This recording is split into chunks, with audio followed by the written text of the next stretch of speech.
the COMEX short position, often said by the banks to be a hedge of their London holdings, which I think there is truth to. Although let's just say if they were hedged 1 to 1, that leaves us with somewhere around 8 or 9 million ounces of silver.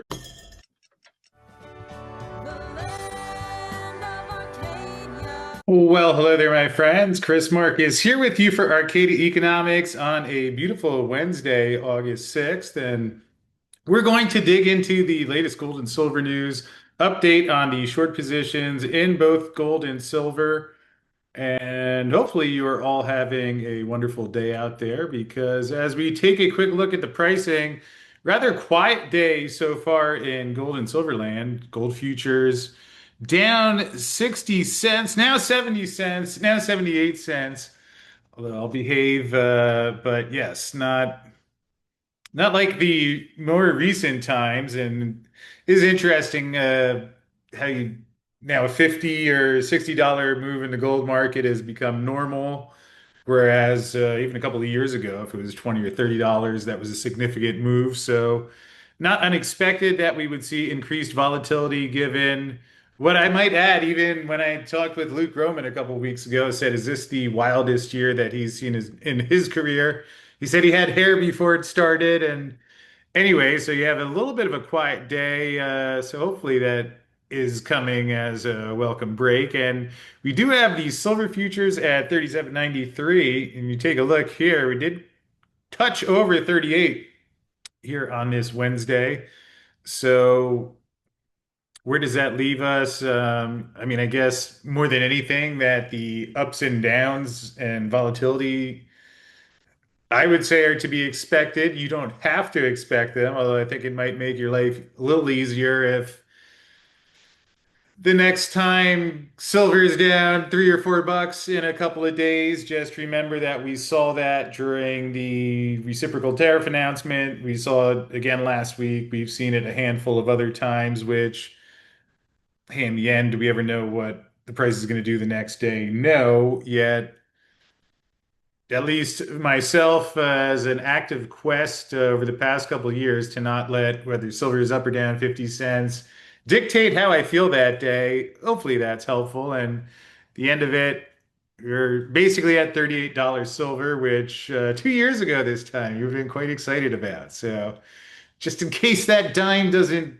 get you the juice you're looking for, go back and watch the video from September of 2022 when silver dropped below $18, and that doesn't cheer you up, then don't worry, I got more. But here we can see dollar index right around 98 cents. Well, maybe one day, as we will get to, based on some governmental policy, hopefully they don't wither it down to 98 cents, but wouldn't want to rule that out. And in either case, we see bond yields at 423. Interesting note, this was from last week, but U.S. Treasury plans to borrow over 1 trillion in the third quarter. And the borrowing estimate is only 453 billion higher than what was announced in just April of 2025, which may seem like a long time ago, but only 4 months ago. And what is the reasoning? Increase primarily to a lower beginning of quarter cash balance and projected lower net cash flows. We'll see if they're saying the same thing the next quarter when we get that number, but that's trillion and a quarter. Not saying that it's appropriate to just extrapolate that out, say a trillion per quarter, we're at 4 trillion, but might want to keep an eye on that one. And also fun to keep an eye on is the short position held by the banks in both gold and silver, which have been quite active in the past year. Here you see we finally broke that 2016 record, got about 54,000 contracts short. It was a couple weeks ago. It's a little bit off those highs. And I would imagine when Friday's report comes out that we probably see a bit more covering, because that sell-off from Wednesday and Thursday of last week would be covered in this reporting period, although there was probably some more shorting as the price rallied over the past 2 days. And we'll find out every Friday, including this Friday. And I'll tell you this. It's a good chance they're going to be quite short. near the record, probably not a new record, but they're going to be quite short.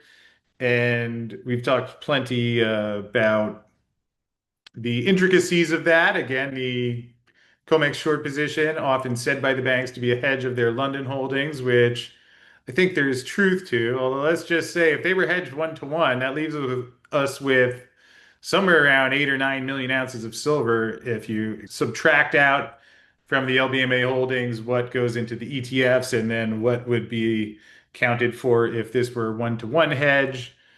Um, Again, maybe the key takeaway, it's on the lower side. Even if you don't net that out, Daniel Galley of TD Securities continues to rate plenty, and his word does get to those institutional investors, as is where they look to the banks for their info. And so I don't know which day it's going to matter, but I keep trying to find someone who can explain how eventually one day that gets resolved, and I have not been able to do so yet, but doesn't seem to be the best setup in the midst of, as we'll get to, what Metals Focus is saying will be another year of significant deficit.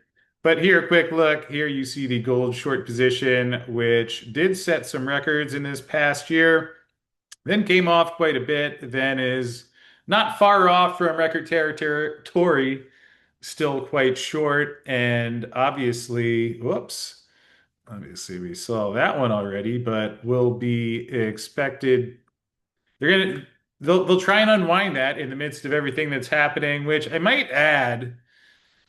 I know I talked about this with Mario yesterday. Neko64 joined us, but here was Trump, strong dollar, sounds good, but you make a hell of a lot more with a weaker one. And I played this, but I'm gonna play it again because what can let me play it and then give you a moment to digest and comment on your own, and then I'll try and think what is the emotion this describes. But in terms of, we just saw Trump now saying weaker dollar is going to help us sell a lot more shit. Second of all, a lot of people are not going to choose to work if they work 40 hours a week, 50 hours a week, and they can't afford food, they can't afford to buy a house. This inflation that we've experienced under On a completely unrelated side note tangent, this guy is dressed like a brick wall. And his hat says vote early. And here's the problem with voting early. Kamala Harris's leadership, we've got to make the dollar worth $1 again. And that's something Donald Trump and I are going to fight for every single day. Now, so all the inflation under Kamala Harris got to make the dollar a dollar again. And here's the guy saying, well, I mean, he kind of just exposes JD Vance one way or another. That's what got elected on. Partly, I mean, I get it, there were other things, but in terms of just hearing politicians say one thing during election time, and then there you go. So, venting moment complete. I'll let you think what you want of that one. Just stunning. Although perhaps in some more useful commentary about gold and silver in the Substack over the last 2 days. Had a couple of metals focus reports that I've been meaning to comment on, and just want to go through a couple of the highlights here because they mentioned something that we've talked about plenty, whether me or with some of the guests, but here how secondary gold retail investment has been active with strong levels of buying and selling. Even so, appetite for new bars and coins remains sluggish. This is reflected in the weakened premiums across coins and bars. On the silver side, the trend is similar. Early 2025, some dealers report net disinvestment, and feedback suggests continued coin and bar buybacks at heightened levels and a further rise in dealer stock, a portion of which is destined for melt. Here we see Managing Director Nikos Kavalis mentioning that much different tone in the Far East, as I think you're aware of by now, but again, this is from Metals Focus. So again, institutional audience. And then key one here, demand overall is easing back in the silver market, but still comfortably exceeding supply, which will lead to 2025 being another successive year of a sizable deficit. Something that I touched on in the silver report, which I might add, is back from the editors. So, going to be getting that ready to get out to you soon. And we did touch on this here, where as I was reading a bunch of the solar forecasts, at least the experts are saying that they expect growth to continue, but at a moderated pace. And that's what silver focus, metals focus saying here as well. Although keep in mind that even at the current pace, we're running a deficit. So without any growth, still be running a deficit with all else being equal, which all else is usually not equal. Yet more growth, slower pace is what is being suggested here, although that still leaves the market in a deficit unless demand comes down, which Oxford Economics says is going to go up 46% over the next decade, which we're already 2 years in. Well, just one other note here that we touched on in yesterday's column is that there is a lot of thrifting that continues to take place. Here they mention how the price of silver has gone up. They're thinking a lot more about thrifting.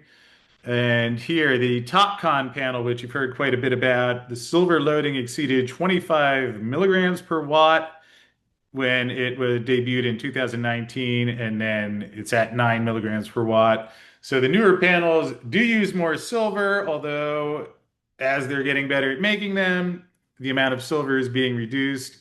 Here's Oxford Economics with silver will increase by 46% in real terms between 2023 and 2033. And again, you can find this. This was yesterday's column on the Arcadia Economics Gold and Silver Daily.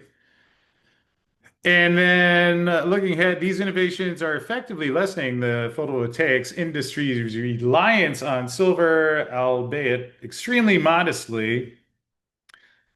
And the last thing I pointed out here, you get this article from APMEX where they say that Apple doesn't give an exact number, but widely cited figure of about 0.34 grams per silver device, and that was back in 2016. So you have 32 grams in a troy ounce. So this is a third of a gram. I mean, if silver goes to $100, it's still a minor cost, which grander takeaway being, yes, there's thrifting going on. Thrifting is going to continue to go on.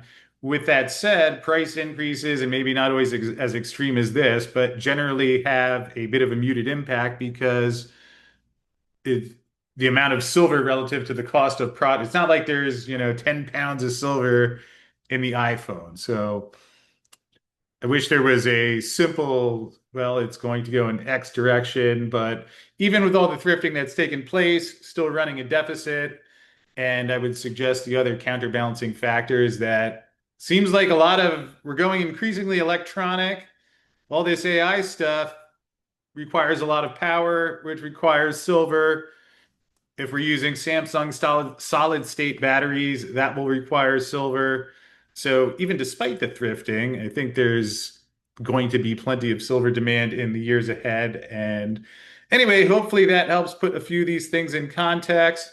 Before we wrap up, did want to mention that Fortuna Mining, who we obviously follow quite closely on the show, one of our proud sponsors, their earnings are coming out tonight after the close on August 6th. And one of the things that also they announced yesterday, they've made progress at their Diamba Sud gold project and have just released an updated mineral resource estimate. And here you can see indicated 53% versus 2024, inferred up 93% versus 2024.